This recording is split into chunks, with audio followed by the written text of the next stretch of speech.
Welcome back, OIG family, to another exciting episode in our AMA series. Today, I had the pleasure of speaking with Isla and Chris, who are the co-founders of SATOR. SATOR is the first decentralized content engagement platform for global media, tokenizing engagement with any form of linear content such as TV, film, music, and live events. All this being done by their native token, SAO, their social utility token. This enables the future of users to bridge the gap between the entertainment industry and the blockchain world. Remember, if you like the content, subscribe, hit the bell notification button, and smash the like button to stay up to date with all the exciting stuff coming out of OIG.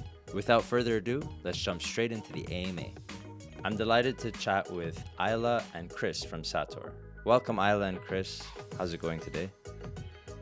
Hi. It's good. Thanks for having us. Yeah, no, thank you for being here. Could you tell us a little bit about yourself and how you got started with SATOR? Maybe we'll start with you, Isla. Sure. My name is Isla. I am based in New York. I'm an engineer. I started my career at Credit Suisse on the digital assets team and then worked at Chainalysis as a software engineer. And I've been interested in the blockchain space since 2016 and met Chris at Consensus around 2017, and we started SATOR. Really cool. Really cool. And Chris? Hi, I'm Chris. I am co-founder of SATOR with Isla. I went to Boulder for undergrad, studied international economics, worked at the Federal Reserve, then got into alternative investments, hedge funds, trading derivatives, got doing some things in film and music and entertainment since I was working out of Los Angeles, got to work on a couple Oscar-winning movies and learned a lot about the media business before going back to do my MBA in finance at UCLA. And kind of helped out with a couple of the big crypto hedge funds in the 2017 run-up. And once we met, Isla and I started researching about this intersection of how applying blockchain could solve problems and improve the ecosystem in global media. Wow. Really a lot to unwrap there. And I guess we should start with more of, a definition of what SATOR is. So could you tell us what it is exactly? Sure. SATOR is a Web3 entertainment network, and we are solving the problem of global media expanding into Web3 technology. So SATOR is sort of this turnkey scalable solution for global rights holders of film and television. And it also democratizes value back to audience by tokenizing and diffusing some of that value that was previously centralized across the whole ecosystem, so that the billions of people like ourselves that create the value with our time and attention and being fans of things can actually accrue some of the value through the token. Yeah, no, and that's definitely something, blockchain in general is doing for the world is distributing wealth accordingly and getting, the little guy that on stage and getting them the recognition that they deserve.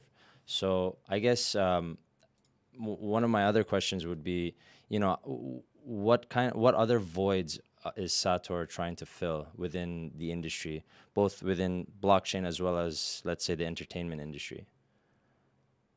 Yeah, I think Isla can speak to some of the tech stack that we've been building that's new.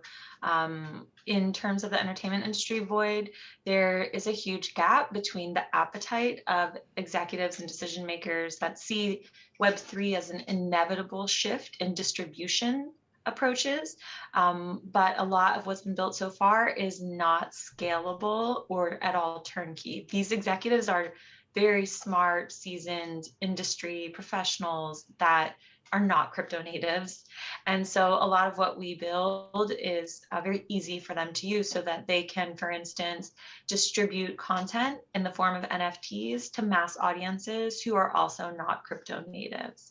And then I would say, as far as kind of the void from kind of a retail user of SATOR is looking to disrupt these sort of legacy OTT models of AVOD and SVOD with video on demand distribution that's based more around NFTs and earning and engagement, essentially being part of the network. So the relationship between the audience and a streamer can change so that it's not subscription or advertising based, which are all centralized manners of capturing the value.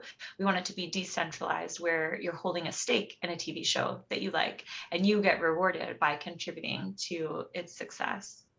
That's impressive. I mean, even just saying that out loud, it's as if we're at the verge of a revolution when it comes to how we interact with our content and how the wealth is distributed. So that's really cool. And you did mention, accessibility being a very important part of adoption in this case, and so I guess, who would the users look like, or what would the users look like? Would they be just your average Joe, or who's going to take advantage of the SATOR platform? Yeah, global audiences, fans of content and media, people that want to collect exclusive NFTs, the new NFT community that has emerged in the space. They're users of our platform. You can kind of think of us as similar to Twitch. We've built infrastructure that brings global media and audiences closer together through our iOS and Android app. Since we've launched, our technical product is quite expansive. We have our decentralized application, our NFT marketplace accessible by web app or mobile, and our metaverse in AltSpace VR. So what we're really doing, the DApp starts by empowering non-crypto natives to collect, display, use their NFTs that are related to their favorite TV shows. And SATOR for these TV shows is a turnkey, scalable Web3 solution to get them to harness their audience and monetize in Web3. Really cool. And I think you mentioned a couple of products that are live today. Could you go into a little more about that, and also the many features I guess SATOR would have that differentiates itself from the competition? Yeah, so we have our Android and iOS app. The UI is designed in such a way that obfuscates the difficult blockchain layers away from the tech. We allow our users to stake SAO tokens directly in the app. SAO is the social utility token that powers SATOR network. The utility there is behind governance, being able to collect NFTs on our platform and in our marketplace.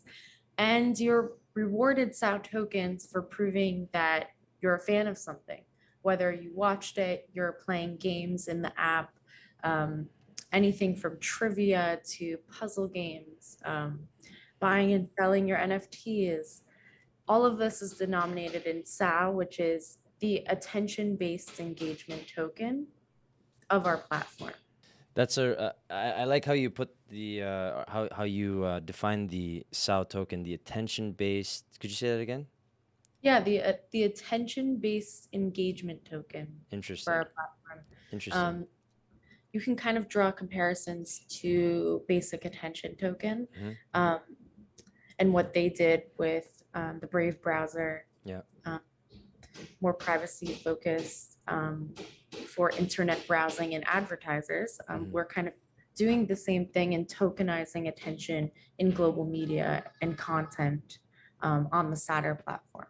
So really on a larger scale as well. I mean, this is going to be a global network, and okay, so that's really amazing stuff to hear. And obviously, your native token must have the equivalent utility to enable these features. So could you tell us, I guess you've already spoke on the utility of the token, but also how it really pulls everything together. How does the SAO token really pull everything together? So when you're rewarded for being a fan of something and your attention, you get to share in the value of the show. right now, if you're a fan of something, there's no way to really track that or share in the value of something that you love as much as the creators. Governance is a huge utility of SATOR. We believe that audiences and holders of NFTs should be able to influence somehow the outcomes of shows that they are dedicated to. Other utilities we're excited about. Eventually, we hope that you'll be able to use SAO tokens to watch content, whether that's through NFTs directly for more gated access, or in general, using your SAO holding to pay for streaming service memberships. Because currently, people only want one streaming membership. Right now, everyone's spread thin across all of these Web2 companies. And we're looking for a way to kind of make that easier while also decentralizing the value across the space. Yeah, just to add to that, so I think we think of the token utility in a few different buckets. So it's sort of the play to earn games that are connected to television and film content. We launched our first play to earn game, I guess about a month ago, SATOR Space. And then we have more games in development. So we're at a and then we also have watch to earn streams is sort of another bucket of utility for the token. Obviously staking. When you download the mobile app SATOR, these non-crypto natives immediately are getting a wallet. We're Solana based, so a lot of these transactions are very fast, cheap. It's really great for collecting and using NFTs. And we're also pushing the forefront of utility of NFTs in content. So some of our TV partners, they lean on us for this expertise of how can they create utility in their TV show or movie through their NFT drops. Things like storyline decisions, getting real world items from set, collectibles that unlock something when you collect all the characters. For instance, or a character avatar NFT of your movie or TV show that you like that you can then play in a play to earn game. So we've been building these different white labelable play to earn games. So that's kind of how we look at it. We're really building in between content rights holders and audience to more fairly decentralize value, presenting ourselves much like Netflix did in kind of the Web2 streaming revolution as a tech solution and partner to a lot of the global rights holders. But essentially, we're coming into that sector and will ultimately be able to compete more than any of the current streaming networks based on our technology advantage. So in 2023, some of what our dev team is working on now is making sure that SATOR has a smart TV compatible app. And then a lot of what our partnership and legal team are working on now is having SATOR smart TV app pre-loaded in some hardware devices. So when people buy some of those, they kind of, it comes with a few apps that you'll start to have this one app that's more decentralized with its token economy, more NFT oriented, more of like, again, a Web3 native content experience for the consumer, where you have a shared Web3 economy between the rights holders and the audience, which of course incentivizes that to grow. So it's ultimately a good thing for the content rights holders to decentralize value back to the audience. Of course, that's not really what we present to them, because it's too many layers. What we present to them is really this turnkey institutional grade technology solution to expand into Web3, metaverse, NFTs. These are all things that global media executives right now, they know that they want. There's consensus reach, and they are actively seeking to learn and decide and implement their strategy for distribution into Web3, and we're their partner.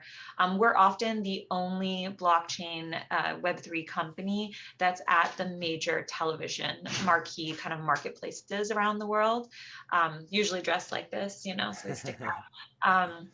And so, so a lot of the utility of the SATOR token is really based on kind of that large direction that we're going in. And you see lots of little features, whether it's tipping other users for cool reviews, being able to, as Isla mentioned, tap into our affiliate network, where we've been establishing affiliate relationships with some of the streamers, so that as our SATOR users discover that their shows can pay them SATOR tokens, now they're subscribing, now they decide, oh, I'm going to reactivate that Showtime subscription, that SATOR can be a part of the affiliate relationship, often the token that can fuel some of those transactions. But longer term, we really want to disrupt SVOD, which is subscription-based video on demand, with more like NFT VOD and like eVOD, like, earn and watch, or that sort of thing. So yeah, it's a big, ambitious vision. I think that it's well timed. It's inevitable, and so we're building to facilitate it. Yeah, and inevitable is a really good word. And the best thing that you guys are doing, well, one of the best things, you guys are doing a lot, obviously, but having the underlying infrastructure for new users to participate and interact with cryptocurrencies, or even NFTs, really means that some of these users will be experiencing the blockchain side of things on your platform for the very first time. And that's very assuring and welcoming for new users. And I really want to ask about more of the you mentioned the legacy executives, for example, that have these traditional practices in place. How is that? How do you think they'll react? Or I guess another question is, you're disrupting the status quo of video on demand, subscription-based video on demand. How do you think their reaction will be? Do you think it'll be more welcoming? Do you think the space needs a little more regulation to allow them to be more welcoming of it? Or what are they waiting for? Yeah, it's a great question. Since we spend a lot of time speaking to all of these executives at networks, we love sharing these insights with the crypto community, because it's actually quite assuring, especially in these market conditions. What we are seeing across the board is a very strong appetite to shift into Web3, and no sensitivity whatsoever to market prices or conditions. And I see that the reason for that is they're not speculating. They're not making investments and hoping that the market goes up. They're looking at distribution. They've made the content, so any additional form of distribution for them is just additional incremental revenue. And since they look at it like that, it really is easy to help them along, to educate them, answer the questions, provide our resources, very turnkey, because they're great at the content business. They're great at understanding the creative side of NFTs, but when it comes to minting or having income in digital currency, all of these technical resources that we bring to them, it's a perfect partnership. We've really built our product really effectively for global media, and their appetite is very strong, and almost without exception. It's if they're in the room, if they're listening to one of our Web3 keynotes at these conferences, if they're doing the meetings with us in these different television marketplaces, they're pretty much trying to figure out how they get into the Web3 business. I will say that they move slower than crypto. I know in crypto, we're used to things, it happens, you do talk, get the terms, do the deal. It's very fast. Yeah. But in traditional media, they take their time. They like to all feel a consensus. They're doing the same thing that the other network is doing. And so making that consensus SATOR has been a lot of our work over the past 10 months. And it's really come to fruition. There's a lot of the big mid-sized TV distributors that are very well known in that industry that are just in the middle or end of signing their partnership deals with SATOR, activating their first several titles with thousands of hours of television just behind that. And those are the kind of the power players. They have the Netflix titles, the HBO titles, but they're the distributors, the ones that actually do the deals. So yeah, so we'll be announcing some pretty big titles onto the platform with their NFT drops, with different play to earn and watch to earn over the next, continuously in the future, but some really exciting ones next month and the month after. Really cool stuff. And you make good note of these legacy executives, they're not moving as fast, simply because they've taken time in building the empires that they currently hold. And crypto, at the end of the day, is in its infancy, and there is some associated risk, at least at surface level, that people need to get through first, and that's just part of the onboarding process, right? Once you really open up your eyes to the world that's being created here, it's really a no-brainer. Like you said, it's a win-win for everybody. Well, that's great to hear. And I guess we'll just switch gears here and move over to our Twitter questions. And these are questions pre-selected from our announcement that was posted almost a week ago. And so we got our first question here from Lynn. And Lynn asks, I read that TV series can activate their show with SATOR, but what requirements does SATOR demand of the TV series? So currently, SATOR is curating the content.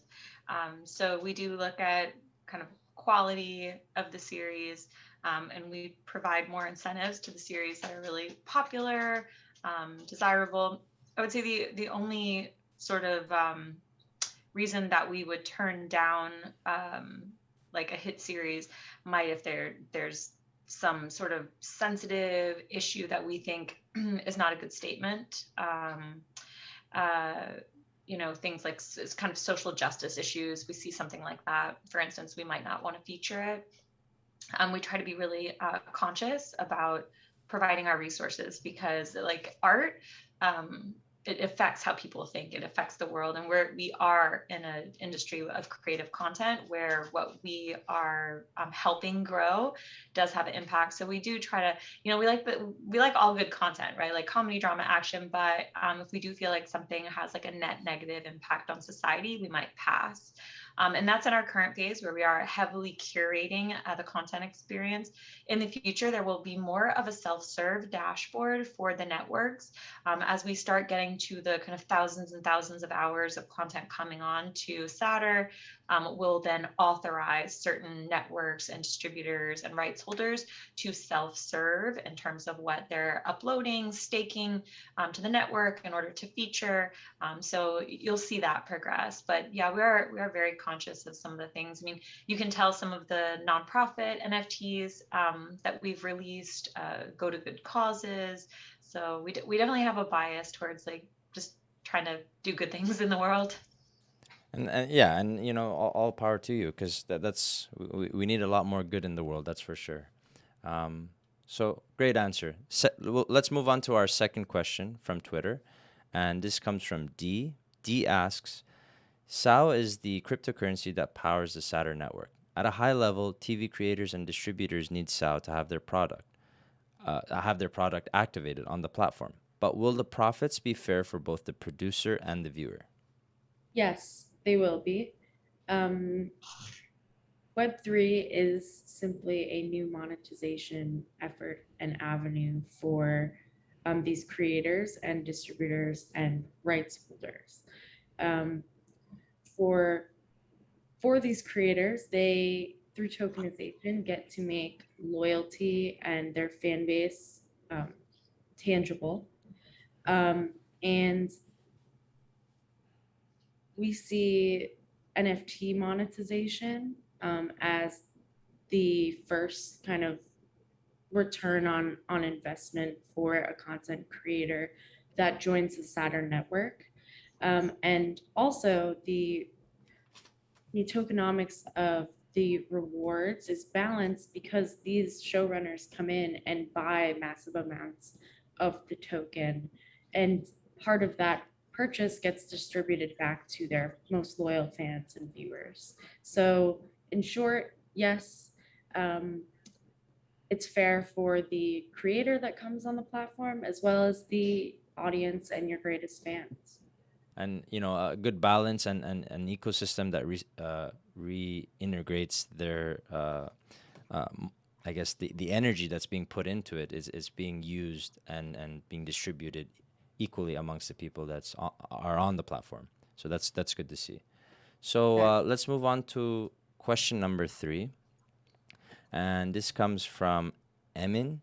And Emin asks, I think a big problem that the media industry has is the fact that the content is not in English. So, what does SATOR plan to do to break down this long standing major language barrier in the industry? We definitely think about language barriers because we are global. We launched globally. We're growing in countries all over the world, and that's our plan. So we do have internal initiatives to handle translation into numerous languages and kind of, have geo fence when you download the app, so you're able to receive content in your native language. So it's something that we're aware that our community is very multilingual, multicultural. So we've actually already done some translations of past versions of the site and the app. Of course, we've had about 75 updates to the app just since we launched in November. And so we put off some of the translation to later this year in early 2023, so that we're not constantly having updates and then having to translate all of the updates every other week. So as our technical product progresses, you'll see more of a strong focus on that. And I guess it's not that we'll probably be the ones translating a movie from other languages in and out of English, but we will make sure that's offered where there are translations, similar to, I think you see a fair amount of that on some of the streamers these days. And an interesting piece of data that we learned from talking to Netflix in some of their research is that viewers these days will make their decision of what to watch not really based on if there's subtitles or the language or what country it's set in, but it's much more of an emotional decision of, do they want a drama? Do they want to see action? That it's a much more emotional decision rather than language or geography based. So you are seeing a meshing for that reason based on the data of content from all over the world served to audiences all over the world. That really fits our thesis. We're really excited about it. So we're working and allocating resources for translation to be as inclusive as we can be. We certainly don't plan to just feature all English content and all English experience. So while we can't translate to all of the number of languages on the planet, our translation plans should cover most languages, at least one language that everyone speaks who are using SATOR. Amazing. And it's also good to note that there is just a whole other side of the planet that creates content just as much as, the West, for example, and very high quality stuff. One of, Netflix's biggest hits, for example, Squid Game, wasn't even in English, right? So just goes to show you that there is that emergence of I guess that awareness too, that people can watch anything, and really just make like you said, an emotional decision rather than looking at if it has subtitles, right?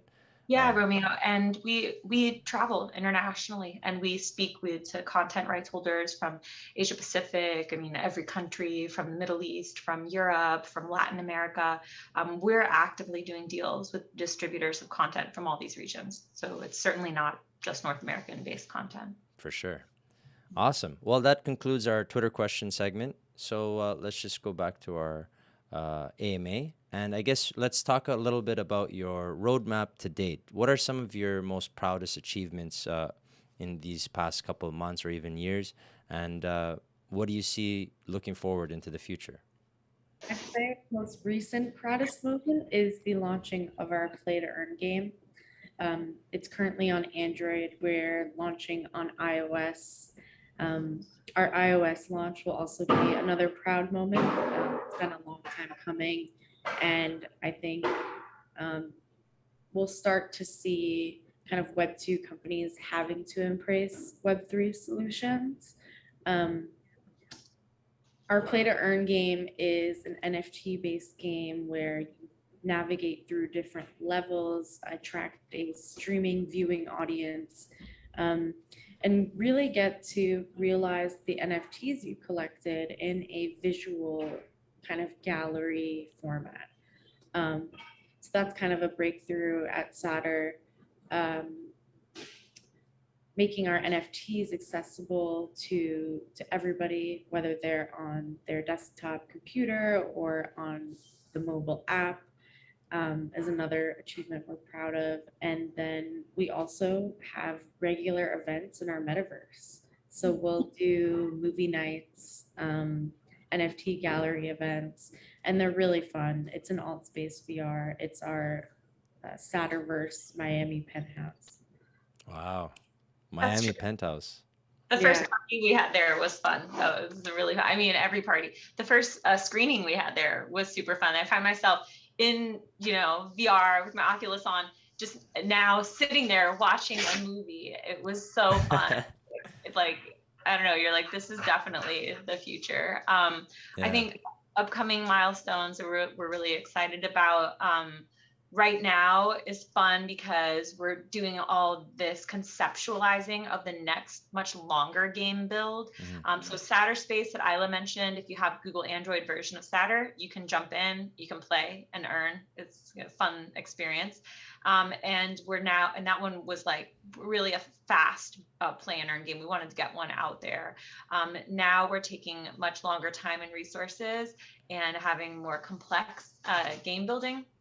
So I think we're all really looking forward to launching like a game that we've spent a lot of time on, and that'll be happening either end of this year, beginning of next year.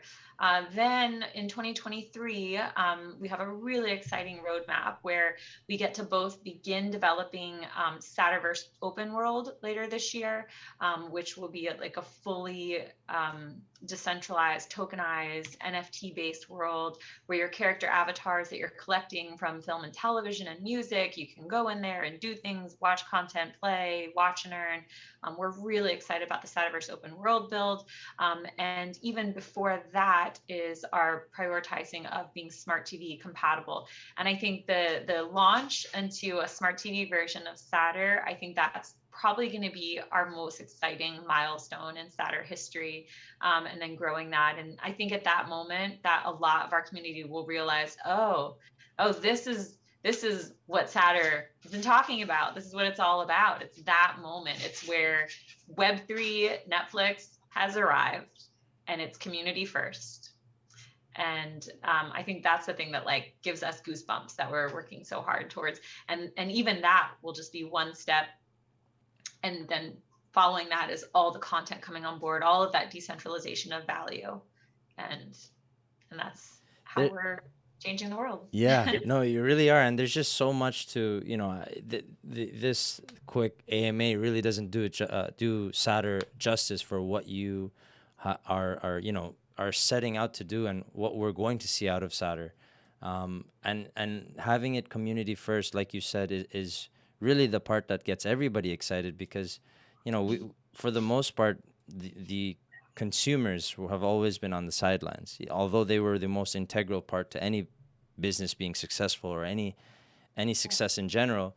Now they actually play a huge part, and it's great to see that SATOR really recognizes that and is putting community first. And really excited to see SATOR up on the TV one day and really utilizing Web3 to its fullest. And I can't help but ask, but I hope that the answer is yes. But do you guys sell any SATOR merch, such as the ones you're wearing now? Because that really looks cool. I know this full velour suit. Yeah, we actually have some great apparel NFTs. We should have planned this interview so that all three of us were matching. Yeah. Like, I mean, this is actually pure coincidence if you believe us. It truly is.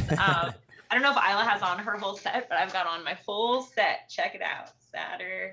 It's fantastic. Really cool. Yeah, on our NFT marketplace, there is some pretty sweet gear that you can buy as an NFT and have shipped to you in your size. My favorite is the Metaverse Nomad tanks, limited.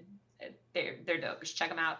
And then just in a couple of weeks, we'll be announcing a pretty big partnership that SATOR just signed with a massive apparel manufacturer, and we'll be NFTing a lot of their apparel because it's fun. Why not? For sure. And for all our viewers that want to see or want to get some of this NFT clothing line, let's say, and even just get more of SATOR, where can they go? head over to our marketplace, nft.sator.io. You can see Awesome. some of our apparel listed there already, and you'll get your size in real life too. So that claps back at everyone that says an NFT is just a JPEG. It doesn't have to be. Yeah, it doesn't have to be, that's for sure. I'm certainly going to be going over there shortly because I want to get some apparel. But thank you so much, Chris and Isla, for coming onto our show today. It was a pleasure having you on. And for all the viewers, all the links will be in the description below. So be sure to check SATOR out. They have live products that you can use today, which really sets them apart from all the other blockchain industries that are trying to make a mark in the world.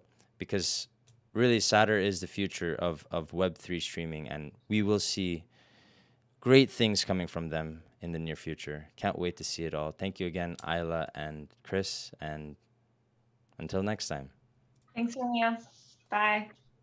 It's been a pleasure. Well, OIG family, that wraps up another episode in our AMA series. We hope you liked it. Remember, subscribe, hit the bell notification button, and smash the like button to stay up to date with all the stuff coming out from OIG. Also, leave a comment down below for who you'd like to see on a future AMA episode. We'd love to hear from you, and we always read the comments. Until next time, OIG, we'll see you soon.